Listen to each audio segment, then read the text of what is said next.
Sir మీరు signal tampering అన్నారు. అదే ఎంఓ కాకుండా ఇంకొక ఎంఓ కూడా కనిపిస్తుంటది. ఉన్నాయి సార్, చాలా ఎంబోస్ ఉన్నాయి సార్, రకరకాల ఎంబోస్. రూపాయి కాయిన్ పెట్టి ఏ విధంగా వాళ్ళు ఎస్, దీన్ని సిక్కా గ్యాంగ్ అంటారు సార్. సిక్కా గ్యాంగ్ అంటే సిక్కా అంటే కాయిన్. ఆ కాయిన్ని రైల్వే ట్రాక్కి గ్యాప్ ఉంటుంది సార్, ఒక చిన్న గ్యాప్ ఉంటుంది కొద్దిగా డిస్టెన్స్లో. అది ఏదో సమ్మర్ టైంలో రాడ్స్ ఎక్స్టెన్షన్ హీట్ వల్ల కొద్దిగా పెద్దగా అయితే కాబట్టి జాయిన్ అయితే దాని తర్వాత వీలు పోతుంది అన్నట్టు పెట్టింటారు దాన్ని. కానీ అక్కడే ఒక మెకానిజం పెట్టింటారు. అక్కడ ఎప్పుడైతే ఒక కాయిన్ని ఆ రెండు జాయింట్ల మధ్యన పెడితే కరెక్ట్గా గ్రీన్ సిగ్నల్ ఇచ్చిన తర్వాత ఆ కాయిన్ని పెడతారు. ఎందుకంటే స్టేషన్ మాస్టర్ ఆల్రెడీ ట్రైన్ పోవడానికి గ్రీన్ సిగ్నల్ ఇచ్చేస్తాడు. ఎప్పుడైతే ఆ సిక్కాని పెట్టాడో అది ఆటోమేటిక్గా గ్రీన్ కాస్త రెడ్లోకి మారుతుంది. అది ఆ ప్రాక్టికల్గా కూడా చూసాం మేము.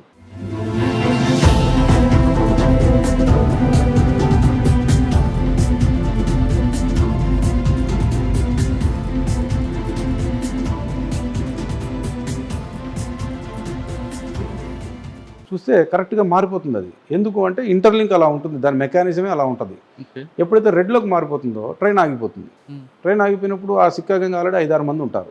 పోవడం, స్లీపర్ కోచెస్లో ఎక్కడం, చైన్ స్నాచింగ్ చేయడం. సార్ ఈ కాయిన్ పెట్టగానే గ్రీన్ రెడ్ అవుతుంది కదా, స్టేషన్ మాస్టర్కి కానీ అంటే సిగ్నల్ ఇచ్చిన మాస్టర్ కానీ ముందున్న మాస్టర్ కానీ ఆ సిగ్నల్ తెలియదా రెడ్ పడింది ఎందుకు పడిందని? ఆటో మన లోకో పైలట్ గారు ఉంటారు, లోకో పైలట్ గారు వెంటనే వాకీ టాకీలో మెసేజ్ ఇస్తారు, ఎందుకు రెడ్ వేస్తారు మీరు అని. మీరే వేస్తారా లేకపోతే ఎవరైనా వేస్తారా అని. అప్పుడు వెంటనే station master, near by station master నేను వేయలేదు అంటాడు సార్. వేయలేదు అంటే మరి ఇక్కడ రెడ్ లైట్ పడింది అంటే వెంటనే అలర్ట్ అయిపోతారు సార్. అయిపోతేనే ఆర్పిఎఫ్కి ఫోన్ వస్తుంది, ఏదో సంథింగ్ ఏదో జరిగింది, మేము సిగ్నల్ వేయకుండానే సిగ్నల్ పడింది. లేదా ఏదైనా టెక్నికల్ ఇష్యూస్ కూడా ఉంటాయి కొన్నిసార్లు, టెక్నికల్ టీమ్ని పిలుస్తారు వెంటనే. With in span of half an అవర్లో అక్కడ అందరూ ఉండాలి. ఎలా వస్తారు నైట్ టైం అండి? వాళ్ళు ఆల్రెడీ అవైలబుల్ ఉంటారు సార్ వాళ్ళు.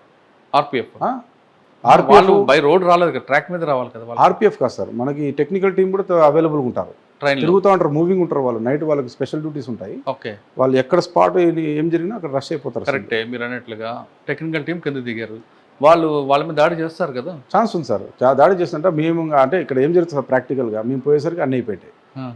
ఈ technical team half an hour ఇవన్నీ చూసుకునేసరికి వాళ్ళు అక్కడ నుంచి వెళ్ళిపోతారు. ప్రాపర్టీ తీసుకొని అఫెన్స్ అయిపోతుంది, వెళ్ళిపోతారు. మీరు నమ్మరు సార్, ట్రైన్లోనే వచ్చి ట్రైన్లోనే దొంగతనం చేసుకో, అది కూడా అనుకోనికి లేదు. ఒక 4-వీలర్ వెహికల్లో వచ్చి దొంగతనం చేసుకొని పోతున్నారు. ఎక్కడ?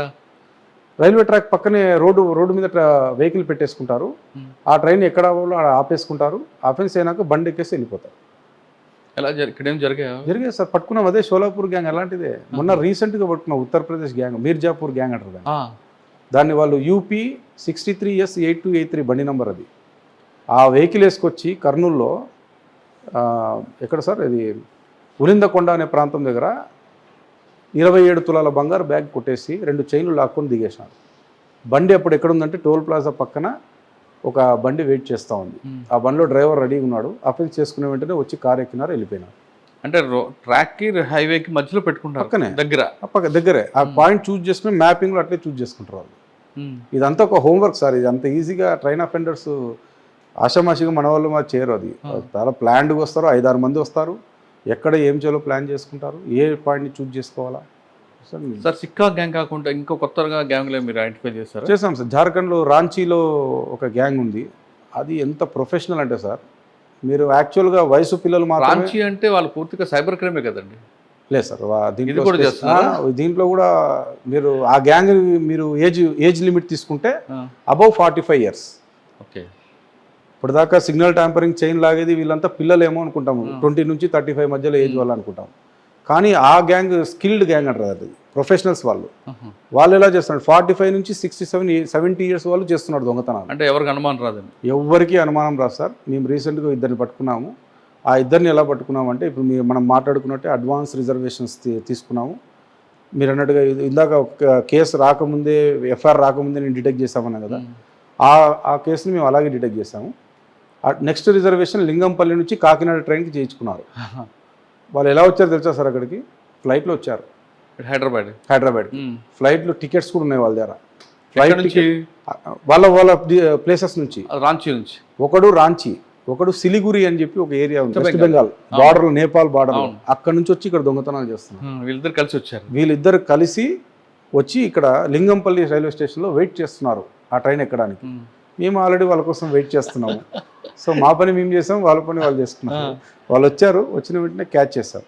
వాడు నన్ను అడిగిన క్వశ్చన్ ఒకటే సార్, వాడు ఎలా పట్టుకున్నారు మీరు నన్ను, అంటే ఏ బేస్ మీద పట్టుకున్నారు, అంటే బేస్ కాదు, ఏ రకంగా పట్టుకున్నారు నన్ను చెప్పాము. అలా అన్ని రివీల్ చేస్తే వాడు అలర్ట్ అవుతాడు. సార్ ఇక్కడ ఇంకో ప్రాబ్లం ఏమంటే, ఎయిర్పోర్ట్లో కూడా ఫేక్ నేమ్ పెట్టుకుని ప్రయాణం చేస్తున్నారు అంటే మనం అర్థం చేసుకోవాలి. అంటే ఎక్కడ ల్యాబ్స్ ఉందనేది ఒకసారి అదే అర్థమవుతుంది. ఒక ఆధార్ కార్డు ఫేకే, ఒక ఆధార్ కార్డు ఫేకే, ఒక పాన్ కార్డు ఫేకే, ఇవన్నీ పెట్టుకొని ఒక వ్యక్తి ఒక చోటు నుంచి ఒక చోటికి ఫ్లైట్లో తిరుగుతున్నాడు అంటే వాట్ కైండ్ ఆఫ్ మన సిస్టమ్ అనేది తెలుసుకోవాలి. భయం అయితే సార్ ఇప్పుడు ఇదేదో దొంగతనం కాబట్టి సరిపోయింది, అది వేరేదైతే వేరే ఇష్యూ అయితే మనం ఏం చేసేది లేదు. అంటే సెన్సేషన్ అయితేనే అన్నట్టుగా అయితే ఎట్లయితుంది. ఇప్పుడు ఈ పర్సనే వచ్చినాడు అంతే, అట్లా రేపు ఇంకోటి వస్తే అంతే కదా. వైర్లో ఉన్నప్పుడు ఆప్షన్ ఎక్కడ ఉంటుంది, లేదు. చెప్పేసా రైట్ సార్. ఈ తరహా ఇంకేమైనా కొత్త ఎంఓ వచ్చాయా సార్? ఈ తరహా ఎంఓస్ ఉన్నాయి. ఇంకొక ఎంఓ ఎట్లుందంటే సార్, పాపం ప్యాసింజర్స్ అందరూ పెద్ద పెద్ద లగేజెస్ పెట్టుకొని రైల్వే స్టేషన్ ఒక 10 నిమిషాల్లో వస్తుందనగా ముందే లేచి ఆ బ్యాగులన్నీ తెచ్చి వాకిళ్ళ కూడా పెట్టుకుంటారు. భోగి వస్తుంది ఎక్కిపోదామని, అంటే ఎక్కుదామని ఒకటి, దిగాలంటే కూడా పాపం వాళ్ళ సీట్స్ నుంచి తెచ్చి వాకిళ్ళ దగ్గర పెట్టుకొని వెయిట్ చేస్తూ ఉంటారు, ఇంక వస్తుంది నెక్స్ట్ స్టేషన్ దిగాల మేము. ఆ టైంలో ఒక గ్యాంగ్, హర్యానా గ్యాంగ్ అది, వాళ్ళు రౌండప్ చేస్తారు ఆ లగేజ్ని. ఈ బ్యాగ్ ఇది అనుకోండి సార్, మొత్తం ఇట్లా రౌండప్ చేస్తారు. ఇక్కడ డోర్ దగ్గర మనిషి, లగేజ్కి సంబంధించిన మనిషి అక్కడ ఉంటారు ముందర. ఈ లగేజ్ దగ్గర ఎవరు ఆక్యుపై చేస్తారంటే వీళ్ళంతా ఆక్యుపై చేసేసి ఉంటారు. ఆమెతో మాట్లాడుతుంటారు, ఇంకెంతసేపు అండి, ఇంకా 10 నిమిషాలు వస్తుంది, 5 నిమిషాలు అట్లా మాటలు పెట్టేస్తే ఈడ ఒకటి జిప్ ఆపరేట్ చేసి మొత్తం మనకి ఏం కావాలో అన్నీ తీసేసుకుంటారు. చూడండి ఒక్కొక్క స్టైల్ ఆఫ్ ఎంఓస్ ఉన్నాయి, డిఫరెంట్ స్టైల్స్ ఆఫ్ ఎంఓస్. వాడు ఎట్లా వాడాలో అట్లా వాడతాను. బ్యాగ్ పట్టుకు దిగిపోవడం కాదు, అక్కడే ఓపెన్ చేసి అక్కడే ఓపెన్ చేస్తాడు, అక్కడే ప్రాపర్టీ తీసుకుంటాడు, వాడు బ్యాగ్లో పెట్టుకుంటాడు, ఈతల పక్క నుంచి దిగేస్తాడు. వీళ్ళు వాళ్ళ లగేజ్ తీసుకుని హ్యాపీగా ఇంటికి వెళ్ళిపోతారు. ప్రాపర్టీ ఎక్కడ రానైనా అని చూస్తే కనపడదు. సార్ ఇది కాకుండా ట్రైన్ సిగ్నల్ దగ్గర కాకుండా లోపటి నుంచి చైన్ తీసుకోకుండా ఇప్పుడు బయట నుంచి కూడా కొన్ని చేస్తున్నారని వచ్చింది. ఎలా అండి? దాన్ని ఏసీపీ అంటారు, అంటే అలారం చైన్ పుల్లింగ్ అని చెప్పేసి. మనం జనరల్గా రైల్వే స్టేషన్లో ట్రైన్లో ఎక్కిన తర్వాత ఒక రెడ్ది రాడ్ మార్ ఉంటుంది, ఎమర్జెన్సీ కేసులో లాగండి దాన్ని అని ఉంటుంది. ఎమర్జెన్సీ కేసు మనకే దొంగలు కూడా ఎమర్జెన్సీ కేసు వాడుకుంటున్నారు. అక్కడనే కాదు సార్, అక్కడే కాకుండా దానికి ఒక లింక్ ఉంటుంది.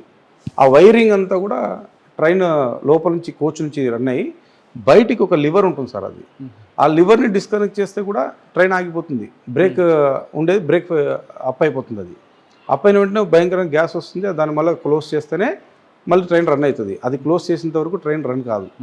వీళ్ళు ఏం చేస్తారంటే సార్, ఏసీపీలు ఫర్ ఎగ్జాంపుల్ గుంతకల్లో 5 మంది దిగారు దొంగతనం చేయడానికి. ఇక్కడ వద్దనుకున్నారు, ఆదోని దగ్గర దొంగతనం చేద్దాం అనుకున్నారు. ఆదోని దగ్గర కూడా పోలీసు వాళ్ళు ఉండేది చూసి ఇక్కడ కూడా వద్దు, మనం బయటకు పోయినాక బండి ఆపుకుందాం అని చెప్పేసి వాళ్ళే డిసైడ్ చేస్తారు బండి ఎక్కడ ఆపాలని. కంప్లీట్గా కొండ ప్రాంతాలు, మబ్బుగా చీకటిగా ఉన్న ప్రాంతాల్లో ట్రైన్ ఆపడానికి ఒక వ్యక్తి 2 కోచ్ల మధ్యలో నిలబడతాడు. ఆ గ్యాప్ ఉంటుంది కదా సార్, దాని మీద నిలబడతాడు. నిలబడేసి కరెక్ట్గా రే ఫలానా చీకటిగా ఉంటేనే ఆపేసి ఈ మధ్యలో మనం దొంగతనం చేయాలని మాట్లాడుకున్న దాన్ని వాడు ఇంప్లిమెంట్ చేయడానికి ఆ లివర్ని డిస్కనెక్ట్ చేస్తారు. ఎలా చేస్తాడండి? రెండింటికి మధ్యన క్లోజ్ ఉంటుంది కదా సార్, హోల్డింగ్ ఇవి కూడా ఉంటాయి, హోల్స్ కూడా ఉంటాయి బాగా. అవును, పట్టుకోవడానికి ఆ లివర్ చక్కగా అందుతుంది చేతికి, అసలు ఏ ప్రాబ్లమే లేదు, హ్యాపీగా అందుతుంది. రైల్వేలో క్లోజ్ ఉంటాయి కదా, బోగికి మధ్యలో గ్యాప్ ఉంది కదా సార్, రెండు బయటికి వెళ్ళకుండా. ఈ గ్యాప్ కి ఎక్కడైతే ఇట్లా ఫ్లాట్ ఉంటుందో ఈ లార్జ్ లో ఉంటుంది లివర్ అది. అవును, అక్కడ మీరు అన్నట్లుగా నిచ్చెన కూడా ఉంటుంది పైకి వెళ్ళడానికి. 100% ఉంటుంది. అసలు బోగికి మధ్యలో కనబడకుండా అక్కడ క్లోజ్ సరిగ్గా ఉంటాయి కదా కొన్ని. అలా ఉంటాయి సార్, కానీ కొన్ని స్లీపర్లకు ఉండవు కదా. అచ్చా, స్లీపర్కి రైట్. కొన్ని స్లీపర్ల కోచ్లకు ఉండవు. అంటే ఏవైతే అలా లేకుండా గ్యాప్ ఉంటాయో ఆ ట్రైన్స్ చూస్ చేసుకుంటున్నాం. వెరీ పర్టికులర్గా స్పెషల్ ట్రైన్స్ని ఎక్కువ ఫోకస్ చేస్తున్నారు. అట్లా కూడా అఫెన్స్ చేస్తాను. బయటకు వచ్చి అది ఓపెన్ చేస్తారు. దాన్ని ఎప్పుడైతే లివర్ని డిస్కనెక్ట్ చేస్తే ట్రైన్ బ్రేక్ అప్లై అయిపోతుంది, ఆటోమేటిక్గా ఆగిపోతుంది. ఆగిపోయే క్రమంలో దుంకుతారు, విపరీతంగా లాగేసుకుని వెళ్ళిపోతున్నారు. ఇప్పుడు అది